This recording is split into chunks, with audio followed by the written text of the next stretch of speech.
क्या आप भी रात को बिस्तर पर लेटे लेटे छत को घूरते रहते हैं और दिमाग बंद होने का नाम ही नहीं लेता?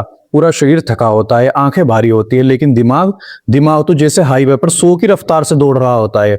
कल प्रेजेंटेशन ठीक से होगी भी या नहीं, पैसे का क्या होगा, उस बात का जवाब मुझे ऐसे देना चाहिए था। आप करवट बदलते हैं तो क्या ठीक करते हैं, गहरी सांस लेते हैं, लेकिन नींद हो गायब। घड़ी देखो 2:30, 3:15, 4 बजे हैं और फिर सुबह उठने का डर।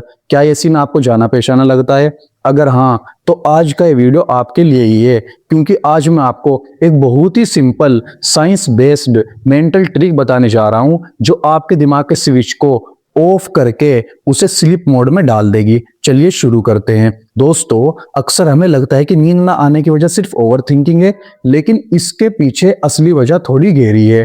जब आप रात में टेंशन में डूब जाते हैं तो आपके दिमाग का एक बहुत पुराना सिस्टम ऑन हो जाता है, फाइट, फ्लाइट या फ्रीज रेस्पॉन्स। इसे ऐसे समझिए, हजारों साल पहले हमारे एंसेस्टर जंगलों में रहते थे। उनके लिए रात का अंधेरा खतरनाक था। अगर उनके दिमाग को लगता कि कोई जानवर है या खाना कम है तो वो अलर्ट हो जाते। अब सोचिए, रात में जब आप चिंता करते हैं, मेरे पास पैसे कम है, मैं अकेला पड़ जाऊंगा, मैं सक्सेसफुल नहीं हो पाऊंगा, मुझे कोई बड़ी बीमारी तो नहीं, तो दिमाग को क्या सिग्नल जाता है? वही पुराना सिग्नल कि कुछ कमी है, कुछ खतरा है। दिमाग को फर्क नहीं पड़ता है खतरा असली का है या फिर दिमाग की इमेजिनेशन कहानी का।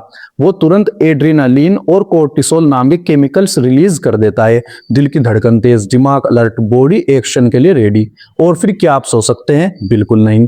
प्रॉब्लम यह है कि असल में आपके पास कमी नहीं होती, बस कमी का डर होता है, और यही डर रात में आपको जगाकर बैठा देता है। अब सवाल है, अगर वजह कमी का डर है तो इसका इलाज क्या है? जवाब है ग्रेटिट्यूड, यानी थैंकफुलनेस। सुनने में बहुत सिंपल लगता है ना? कभी कभी मम्मी पापा भी कहते हैं कि जो मिला है उसकी कदर करो, लेकिन चलिए आज इसे साइंस के चश्मे से देखते हैं।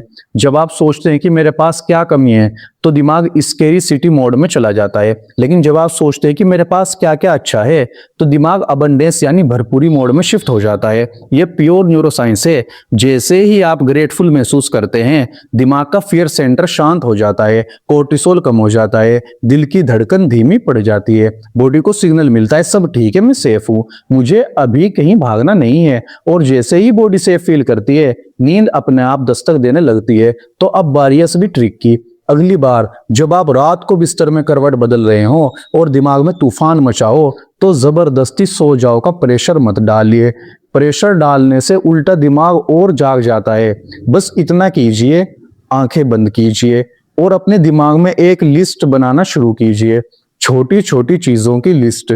जैसे आज सुबह की चाय अच्छी थी, आज ऑफिस से लौटते वक्त ठंडी हवा लगी जिससे बहुत अच्छा लगा, मेरे पास सोने के लिए ये मुलायम और नरम बिस्तर है, मेरे सिर पर छत है जिसकी वजह से बारिश में भीगना नहीं पड़ा, मेरे परिवार में सब ठीक है।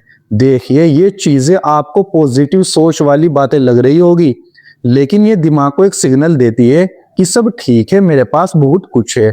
आपको अपनी बड़ी बड़ी प्रॉब्लम सॉल्व नहीं करनी, बस अपना परसेप्शन बदलना है, स्केरी सिटी से अबेंडेंस में शिफ्ट होना है। चलिए अभी करके देखते हैं। सोचिए, आज की वो एक छोटी सी चीज क्या थी जो अच्छी थी? हो सकता है किसी ने मुस्कुराकर गुड मॉर्निंग बोला हो, या खाने में आपकी पसंद की कोई चीज बनी हो। बस उसी एक चीज को पकड़िए और उसके लिए थोड़ा शुक्रिया महसूस कीजिए। ये ट्रिक आपकी जिंदगी की प्रॉब्लम को तो तुरंत हल नहीं करेगी, लेकिन ये आपको एक अच्छी नींद के साथ उन प्रॉब्लम से निपटने की ताकत देगी। और एक अच्छी नींद वाले दिमाग से अगले दिन की प्रॉब्लम्स हल करना कितना आसान हो जाता है, ये आप जानते ही हैं।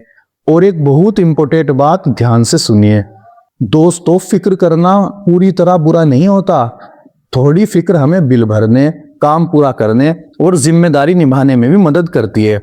लेकिन ये दो तरह की चिंता होती है। नंबर 1, प्रोडक्टिव चिंता, जिस पर आप कुछ कर सकते हैं, जैसे आपका कल एग्जाम है और तैयारी पूरी नहीं है। ये चिंता प्रोडक्टिव है क्योंकि आप 2-3 इंपॉर्टेंट टॉपिक्स रिवाइज कर सकते हैं। यहाँ एंजाइटी आपको एक्शन लेने के लिए पुश कर रही है। लेकिन नंबर 2, अनप्रोडक्टिव चिंता, अगर ऐसा हो गया तो, अगर वैसा हो गया तो। दूसरी वाली एंजाइटी सिर्फ स्ट्रेस हार्मोन बढ़ाती है और नींद उड़ा देती है। तो सॉल्यूशन क्या है दोस्तों? सॉल्यूशन एंजाइटी को खत्म करना नहीं है, बल्कि उसका सही समय तय करना है। अब आती है सबसे ताकतवर टेक्निक, डेलिबरेट वरी, यानी जानबूझकर चिंता करने का समय तय करना। दोस्तों, आपको चिंता के लिए टाइम निकालना है, और ये टाइम शाम को सोने से पहले कभी नहीं निकालना। इसका टाइम सोने से लगभग 3-4 घंटे पहले रखना, लगभग रात के खाने के बाद 7 बजे। अपनी सारी चिंताएं लिखिए, सिर्फ दिमाग में मत सोचिए, उनको लिखिए। कागज पर लिखने से चिंता आधी हल्की हो जाती है। और फिर चिंताओं को 2 भाग में बांटिए, एक तो वो जिन पर आप एक्शन ले सकते हैं, और दूसरे जिन पर अभी आपका कंट्रोल नहीं है। जो एक्शनेबल है उनका छोटा सा अगला कदम लिखे। एग्जाम्पल, कल सुबह 10 बजे मैकेनिक को फोन करूंगा, कल 15 मिनट बैठकर बजट बनाऊंगा। बस अगला छोटा कदम, पूरा जीवन हल नहीं करना है। और जो आपके कंट्रोल में नहीं है उन्हें स्वीकार करें। जैसे, मैं सब कुछ कंट्रोल नहीं कर सकता, ये बोलकर सच में कागज बंद कर दीजिए।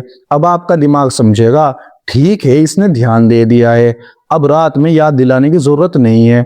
दोस्तों, चिंता एक बादल की तरह है, जब तक वो हवा में तैरती रहती है डरावनी लगती है, लेकिन जब आप उसे लिखकर बारिश में बदल देते हैं तो वो ठोस हो जाती है। अब आप उससे कुछ कर सकते हैं। अगर आप ये वीडियो रात में देख रहे हैं और नींद नहीं आ रही है तो बिस्तर से उठिए, कागज लीजिए, 5 मिनट ब्रेन डंप कीजिए, जो भी दिमाग में लिख डालिए, कागज बंद करके बोलिए कल देखूंगा। फिर वापस बिस्तर पर जाइए और गहरी सांस लीजिए, या हल्की किताब पढ़िए।